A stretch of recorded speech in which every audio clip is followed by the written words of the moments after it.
રાજકોટને 75 વર્ષ બાદ મળી નવી કોર્ટની ભેટ। સુપ્રીમ કોર્ટના ચીફ જસ્ટિસ ડીવાય ચંદ્રચૂડના હસ્તે નવી કોર્ટનું ઉદ્ઘાટન થયું। 14 એકરમાં 125 કરોડના ખર્ચે અદ્યતન કોર્ટ તૈયાર થઈ છે। આ કોર્ટ ભવનમાં તમામ બારનો સમાવેશ થઈ શકશે। તમામ જુનિયર એડવોકેટનો પણ સમાવેશ થઈ શકે તેવી વ્યવસ્થા ઊભી કરાઈ છે। આ સાથે જ અહીં વિશાળ પાર્કિંગની પણ સુવિધા છે।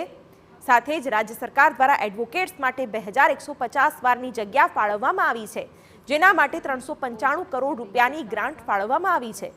આમ રાજકોટના વકીલો માટે એક ડિગ્નિટી રીતે વકીલાત કરી શકે તે પ્રકારની સુવિધા અહીં ઊભી કરવામાં આવી છે। ઉદ્ઘાટનના કાર્યક્રમમાં ચીફ જસ્ટિસ ડીવાય ચંદ્રચૂડે રાજકોટ શહેરને રંગીલું કેમ કહે છે તે અંગે પણ ક્યાંક પોતાના સંબોધનમાં વાત કરી હતી।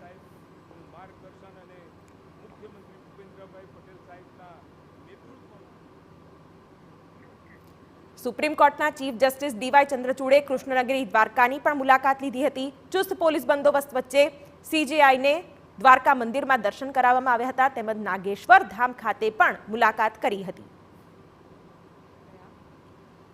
આખા રાજકોટમાં ચાની દુકાનો, લારીઓ અને પાનના ગલ્લા ગણવા બેસીએ તો રાત પડી જાય।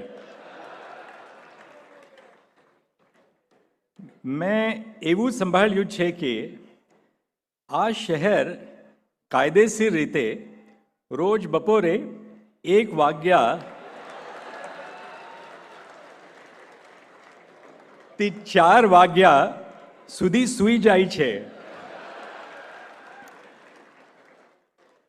અને પછી રાત્રે 1 વાગ્યા સુધી રેસકોર્સની પાલી ઉપર બેસીને મોજ કરે છે।